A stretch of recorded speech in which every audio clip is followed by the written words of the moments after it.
सुप्रतानैस्थिरचरनिकरव्यापिभिर्व्याप्य लोकान् भुक्त्वा भोगान् स्थविष्टान् पुनरभिधिषणोद्भासितान् कामजन्यान् पीत्वा सर्वान् विशेषान् सुपितिमधिरभुङ्मायया भोजयन्नो माया संख्यातुरीयं परममृतमजं ब्रह्म यत्तन्नतोऽस्मि। ఉపనిషత్తులలో మాండూక్యోపనిషత్తు సర్వశ్రేష్టమైనదిగా, ముక్తికోపనిషత్తు మాండూక్యోపనిషత్తు యొక్క ప్రశస్తిని చెప్పింది. ముక్తికోపనిషత్తులో మాండూక్యం ఏకమేవాలం ముముక్షూణాం విముక్తయే అని ఉంది. ముముక్షులైనటువంటి జనులు ఉన్నారే, ముముక్షు జనులు, మోక్షవాంఛ కలిగినటువంటి వాళ్ళు, వాళ్ళకి మాండూక్యం ఒక్కటి చాలయ్యా అని మాట్లాడింది. అది శ్రీరామచంద్ర ప్రభువుకి ఆంజనేయ స్వామికి జరిగినటువంటి సంభాషణలో ఉన్నట్టుగా ముక్తికోపనిషత్తులో కనపడుతోంది. మనం ఉపనిషత్తులలో రామాయణం కూడా ఉన్నట్టుగా అక్కడి నుంచి చూస్తున్నాం మనం. అంటే ఇప్పుడు మన వాంగ్మయం అంతా కూడా శృతిమూలకమైనటువంటిదే కానీ వేరే కల్పితం అనే అభిప్రాయం పనికిరాదు. వాల్మీకి మహర్షి రామాయణం రచించిన ఉపనిషత్తుల యొక్క సారాంశాన్నే తీసుకుని ఆయన రామాయణాన్ని రచించారని దానివల్ల తెలుస్తోంది. అక్కడ అంతా ఆంజనేయ స్వామికి శ్రీరామచంద్ర ప్రభువుకి సంవాదం చాలా గొప్పగా కనపడుతోంది. దాంట్లో అనేక ప్రసంగాలలో ఈ మాట కూడా ఉండటం చేత మాండూక్యోపనిషత్తు యొక్క ప్రశస్తి చాలా గొప్పగా కనపడుతోంది. మాండూక్యోపనిషత్తు యొక్క ప్రశస్తి కేవలం ముక్తికోపనిషత్తు వ్యాఖ్యానించడం, దాని వివరణ ఇవ్వటమే కాక, శంకర భగవత్పాదులు వారు పరమ గురువులైనటువంటి గౌడపాదాచార్యులు 215 కారికలతో 12 కారికలైనటువంటి మాండూక్యోపనిషత్తుకి వ్యాఖ్యానం చేయటం కూడా దాని యొక్క గొప్పతనాన్ని స్పష్టపరుస్తోంది. శంకర భగవత్పాదులు అవతరించిన తర్వాత ఈ రెండింటినీ కలిపి వారు భాష్యం రచించారు. భాష్య ప్రారంభంలో మంగళాచరణం సంప్రదాయ సిద్ధమైనటువంటి విషయం కనుక వారు బ్రహ్మ నమస్కారాత్మకమైనటువంటి ఈ శ్లోకాన్ని ప్రజ్ఞానాం సుప్రతానై అనే శ్లోకాన్ని వారు మొట్టమొదట్లో సంకీర్తనం చేశారు. ఈ శ్లోకంలో బ్రహ్మ నమస్కారాత్మకమైనటువంటి మంగళం చేయబడిందనమాట. బ్రహ్మయత్తన్నతోస్మి అని అన్నారు కదా. అయితే పరమమృతమయం మాయాసంఖ్యాతురీయం పరమమృతమజం బ్రహ్మయత్తన్నతోస్మి అని ఉంది చివరిలో. పరమ అమృతం అజం యద్ బ్రహ్మ సర్వశ్రుతి ప్రసిద్ధం ఉపనిషత్ ప్రసిద్ధం తన్నతోస్మి అని చెప్పుకున్నారు. అంటే దాన్ని బట్టి చూస్తే ఈ బ్రహ్మ విశేషణాలలో పరం అమృతం అజం అనే విశేషణాలు ఉండటం చేత పరమాత్మకు జన్మ కానీ మరణం కానీ ఇలాగా షడ్భావ వికారాలు ఏవి కూడా పరమాత్మకి లేవు అన్న సంగతి తెలుస్తోంది. అంటే ఇక్కడ నతోస్మి అనటం చేత నమస్కారం మనం చేస్తున్నాం అనుకోండి, మనకంటే ఉత్కృష్టమైనటువంటి బుద్ధి ఎవరి యందు ఉంటుందో వాళ్ళకి నమస్కారం చేస్తాం. మనం వారికంటే తక్కువ అని ఆ దృష్టిలో వారి యొక్క అనుగ్రహం మనకు కావాలి అని ఉత్కృష్ట దృష్టి ఎక్కడ ఉంటుందో అక్కడ మనకు నమస్కార్యత్వం ఉంటుంది, వాళ్ళకి నమస్కారం మనం చేస్తూ ఉంటాం. అంటే ఇంచుమించుగా జన్మజరామరణ ప్రవాహ రూప సంసారం మనకుంది. మానవులకి అయినటువంటి అజ్ఞానావస్థలో ఉన్నటువంటి మానవులకి అది ఉంది కనుక, ఇది అనర్థం కనుక మనకి ఈ అనర్థాన్ని పరిపూర్ణంగా నిర్మూలనం చేయటం కొరకు మనకంటే ఉత్కృష్టమైనటువంటిది బ్రహ్మ. ఎందుకని? మనకున్న జన్మజరామరణ ప్రవాహ రూప సంబంధ అనర్థం బ్రహ్మలో లేదు కాబట్టి.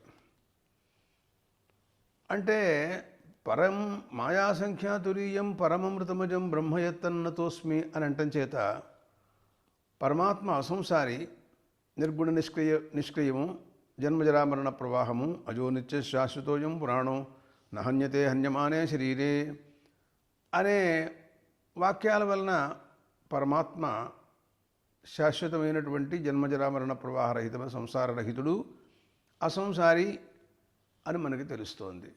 దాన్ని బట్టి చూస్తే మనం సంసారణం కాబట్టి అవిద్యా నివృత్తి, దాన్ని కాంక్షించి మనం పరమాత్మకి నమస్కారం చేస్తున్నాము. బ్రహ్మ వలన మనకి అవిద్యా నివృత్తి జరుగుతుంది అని దానికి అర్థం వస్తుంది ఈ శ్లోకంలో నమస్కారం చేయటం వలన.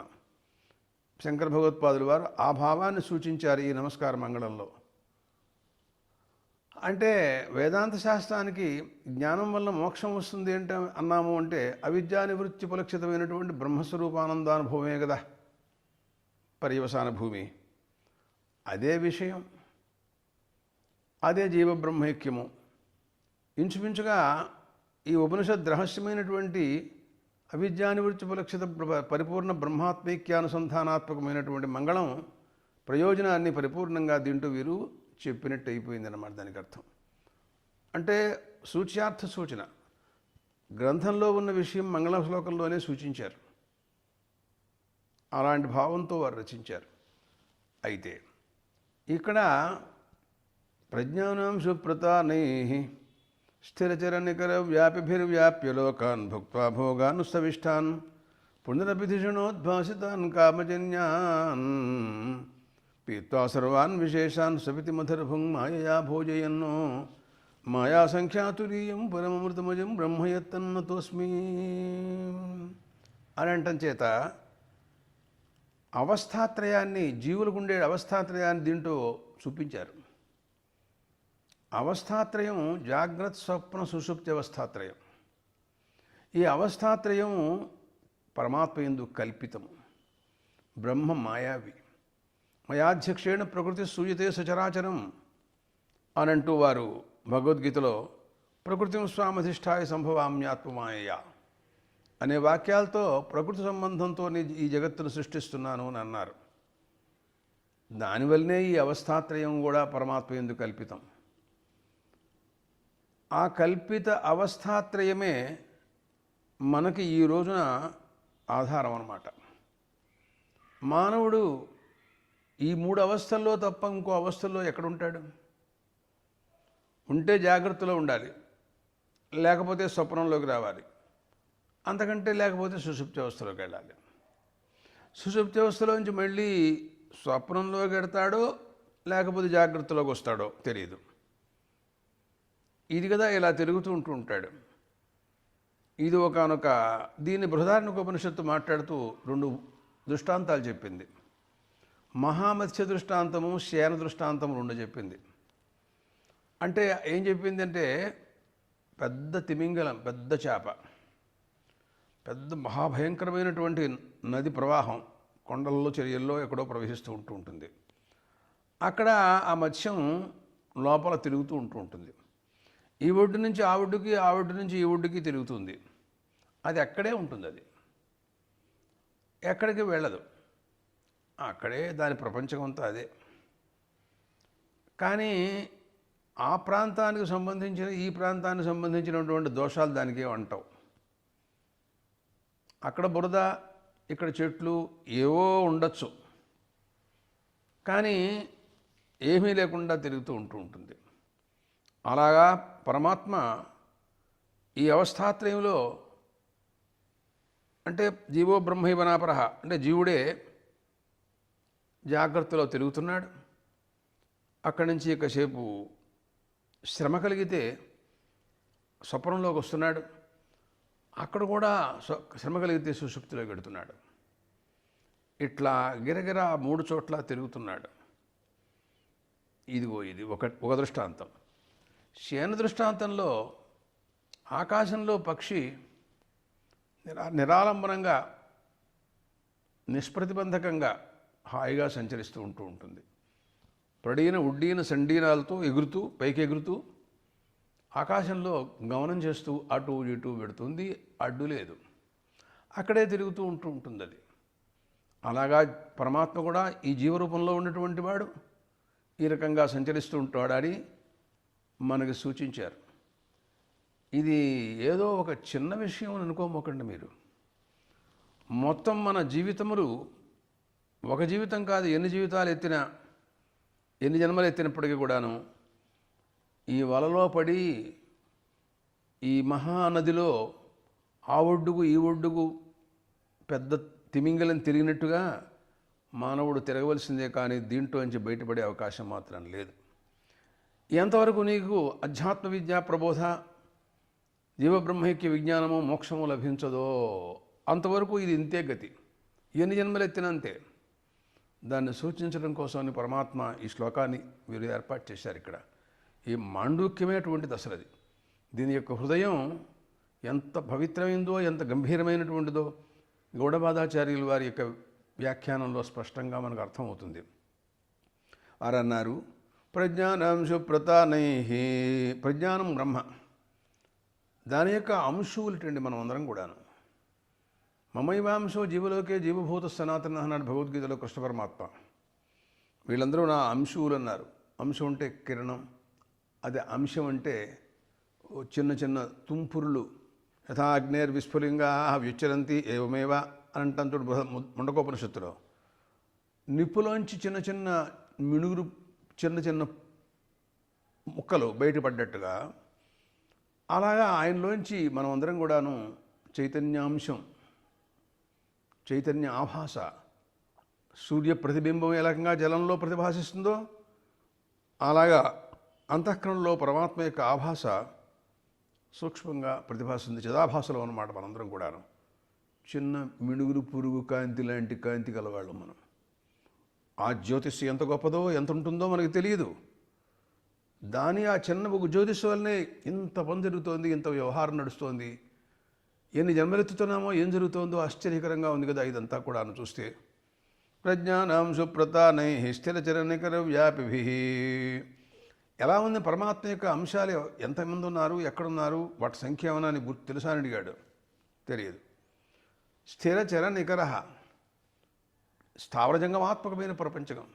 నదులు, గోడలు, సముద్రాలు, మరి పర్వతాలు, స్థావర జంగమాత్మకమైనటువంటిది పశుపక్షాదులు, ఇంకా మానవులు, దేవతలు, గంధర్వులు, మొత్తం బ్రహ్మాండాలన్నీ కూడాను ఆయనవే. వాటిని అంతటినీ కూడాను వ్యాపించున్నారు పరమాత్మ. స్థిరచర నికర వ్యాపిభిర్వ్యాప్య లోకాన్ను. ఆ తర్వాత వారు ఏం చేస్తున్నారంటే మిగతా పశుపక్షాదుల గురించి మనం మాట్లాడటలేదు. మానవులు విజ్ఞానం కలవాళ్ళు కనుక వీళ్ళని గురించే ప్రధానంగా ఎక్కడ మాట్లాడినా వీళ్ళ గురించే మాట్లాడుతూ ఉంటారు. వాళ్ళు లోకాన్ స్థవిష్టాన్ భోగాన్ భుక్త్వా అంటే లోకశబ్దానికి అర్థం విషయాలు. జాగ్రత్త అవస్థలో ఉన్నాడు. జాగ్రత్త దశలో ఎక్కడుంటాడు? ఇతనికి విశ్వడు అని, ఈ జాగ్రత్త అవస్థాపన్న జీవుడికి విశ్వడు అని పేరు.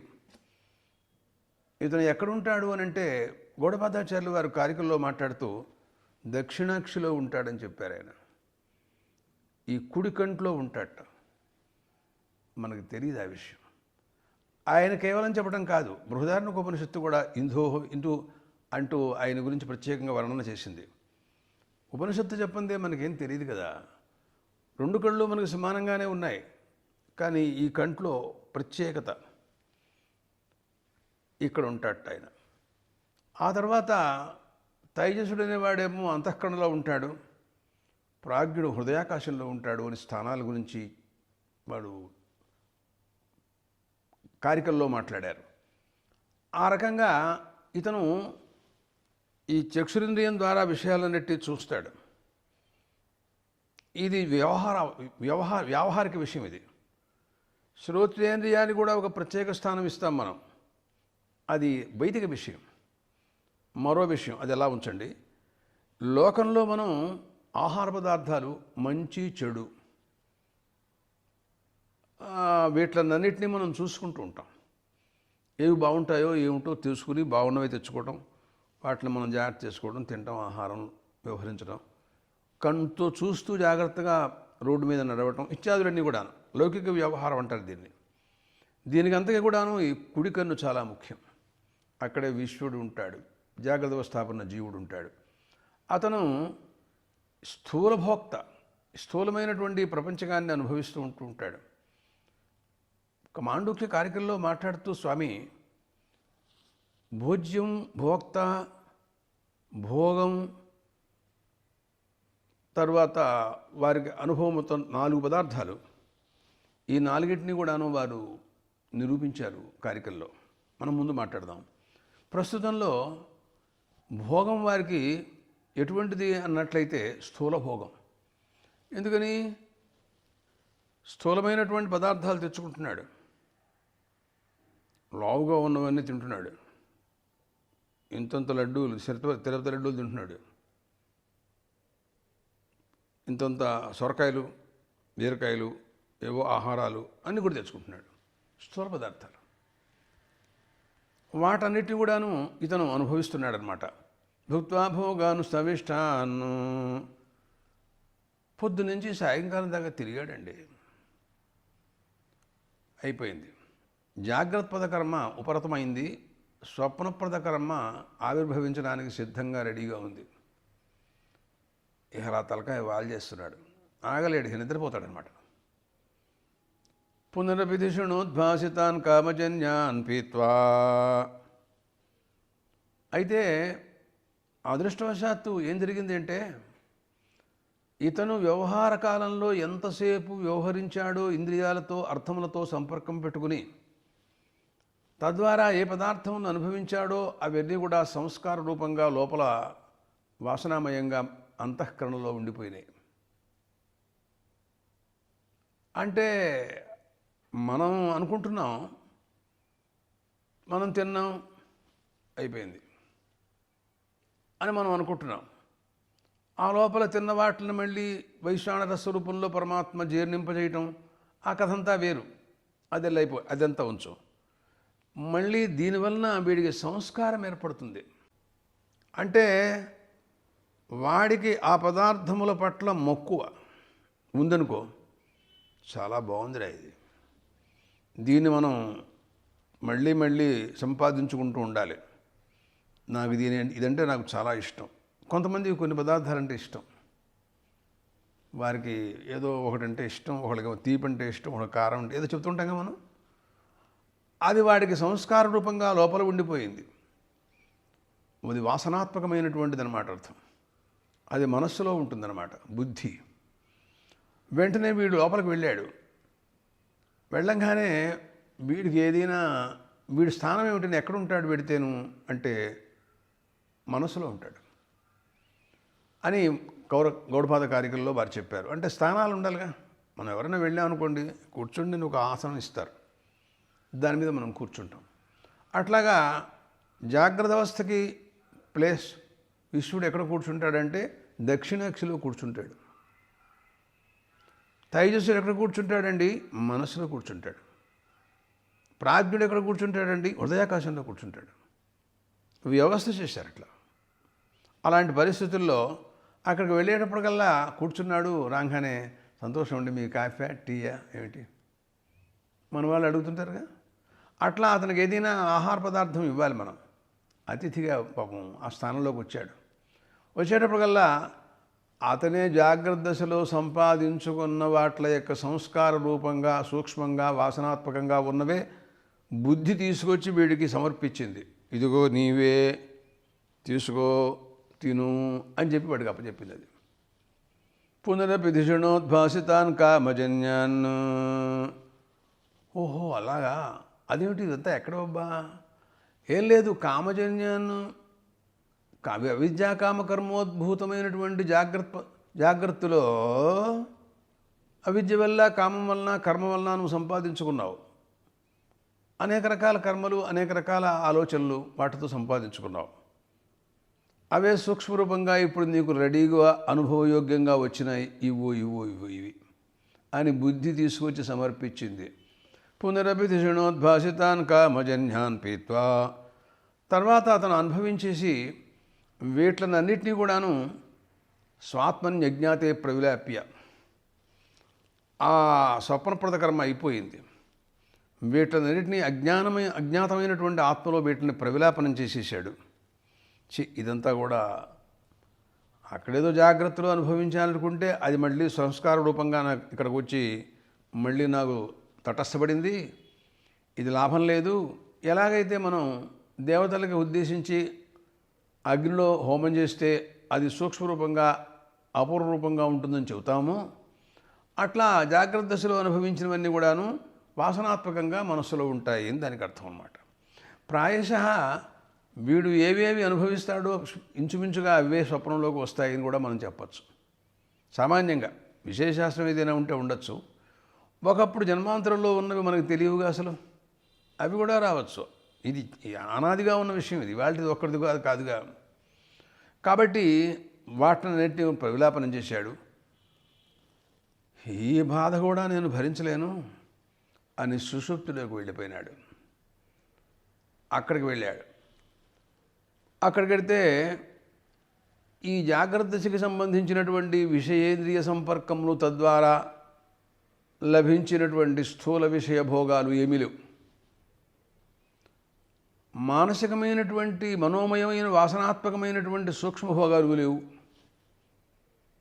కారణావస్థలో ఉన్నాడు. అజ్ఞానం ఉంది అక్కడ. అజ్ఞాన సాక్షి ప్రాజ్ఞుడంటే. అక్కడికి వెళ్ళాడు. పిత్సర్వాన్ విశేషాన్ స్వపితి మధుర భుగ్మాయయా భోజయన్న. అక్కడ సర్వ విశేషాలు విడిచిపెట్టేసి మధుర భుక్కు. మొదటిసారేమో స్థూల భుక్కు, రెండోసారేమో సూక్ష్మ భుక్కు, మూడోసారేమో మధుర భుక్కు.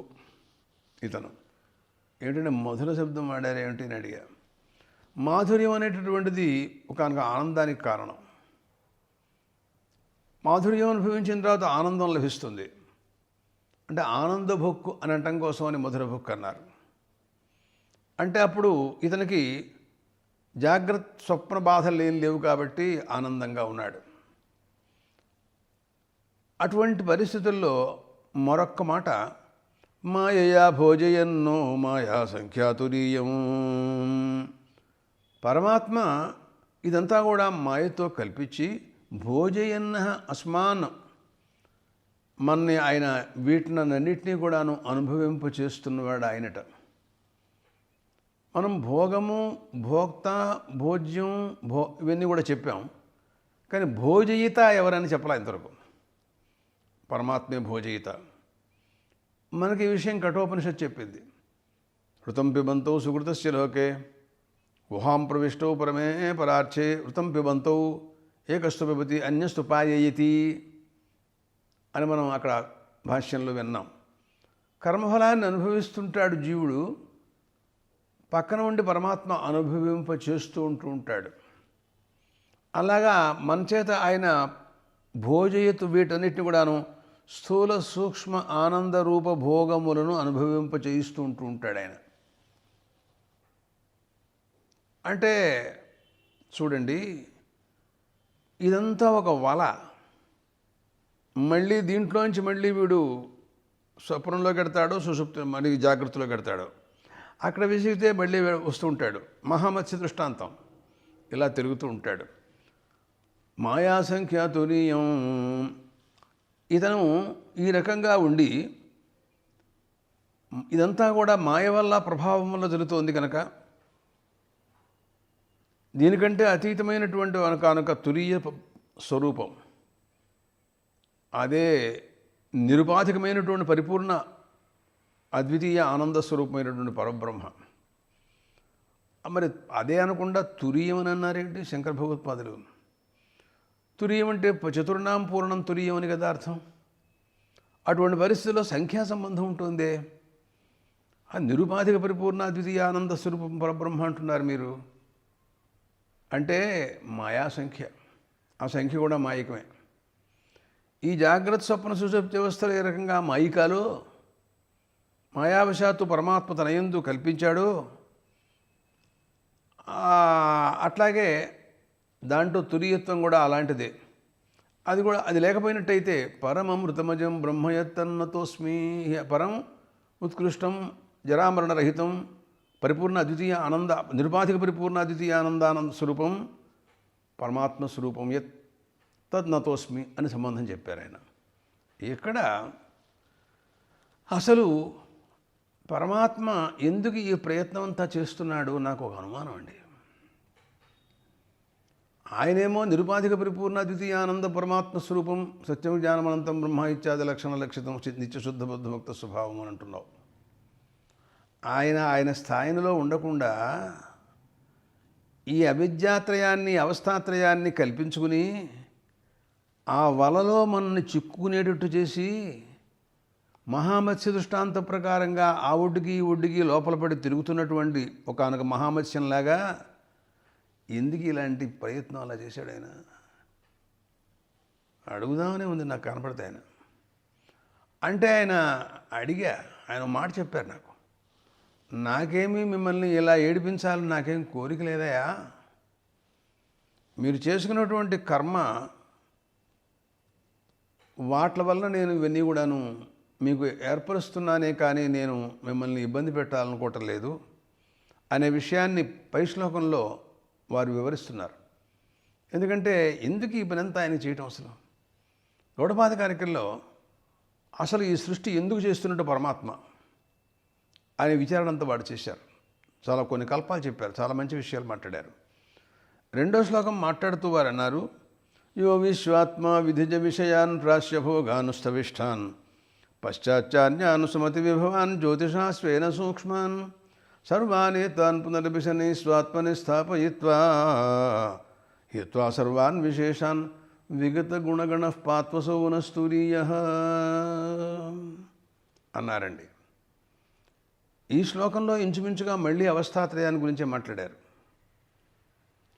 ఏమండి, మొట్టమొదటి శ్లోకంలో అజ్ఞాన ప్రజ్ఞానాం సుప్రతాని స్థిరచరనికర వ్యాపి అనే శ్లోకంలోనూ అవస్థాత్రయాన్ని గురించి మాట్లాడారు.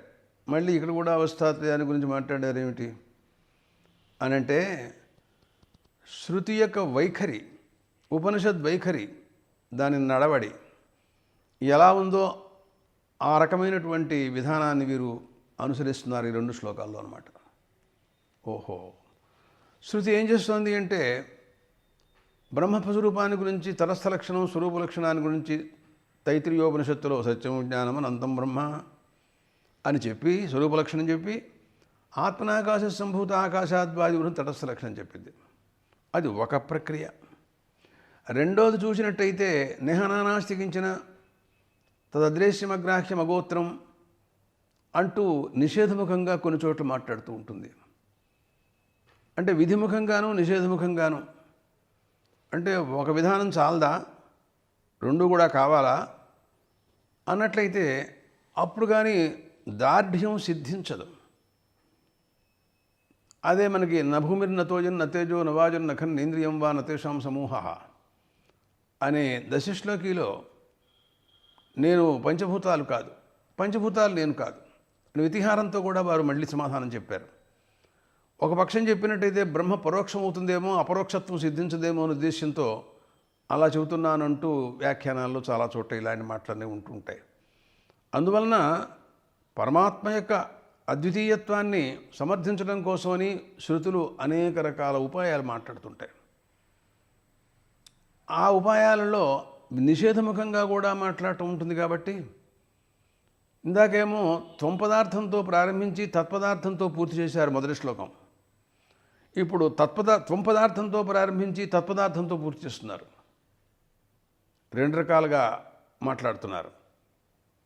దాంట్లో ప్రప్రథమంలో ఇప్పుడు మళ్ళీ విశ్వడు, ఇందాక విశ్వని గురించి మాట్లాడారు, ఇప్పుడు కూడా మళ్ళీ విశ్వని గురించి మాట్లాడుతున్నారు. యో విశ్వాత్మ అని అన్నారండి. అంటే విశ్వాత్మ జాగ్రత్త అవస్థాభిమాని జీవుడు విశ్వడు అన్నాం కదా. విశ్వం బ్రహ్మాండం అంతా కూడాను ఆయన ఉంటాడు. ఈ విశ్వాత్మ శబ్దం చేత విరాట్ పురుషుడనే అర్థం మనకు భాషిస్తోంది. ఆయన సమష్టి స్థూల శరీరాభిమాని, జీవుడు వ్యష్టి స్థూల శరీరాభిమాని. ఈ విశ్వడికి ఆ విరాట్కి ఇద్దరికి అభేదం. ఆయన స్థూల సమస్త స్థూల శరీరాభిమానిగా ఉంటూ దాని యందు నేను, ఇది నాది అనే ఆత్మాభిమానం ఆయనకి అక్కడ ఉంటుంది. మనకేమో వ్యష్టిగా ఉండేటటువంటి శరీరంలో నేను, ఈ శరీరం నాది అనే ఆత్మాభిమానం మనకి ఇక్కడ ఉంటుంది. అంటే ఆయనకు కూడా ఆత్మాభిమానం ఉందన్నమాట అర్థం. అది పోతే కానీ ఆయన కూడా పరిపూర్ణత్వాన్ని పొందడు అనే అభిప్రాయంలో ఈ విశ్వడు దీని గురించినటువంటి విచారణ, అలాగే తేజుడు క్రమంగా దీని గురించి 2వ శ్లోకంలో కొన్ని విశేషాలు, పూర్వ శ్లోకంలో లేనటువంటి విశేషాలు కొన్ని దీంట్లో మాట్లాడతారు. అందుకోసం 2వ శ్లోకంలో మళ్ళీ అవస్థాత్రయాన్ని గురించి మాట్లాడటానికి పూనుకుంటున్నారు శంకర భగవత్పాదులు ఈ ధ్యాన శ్లోకాలలో.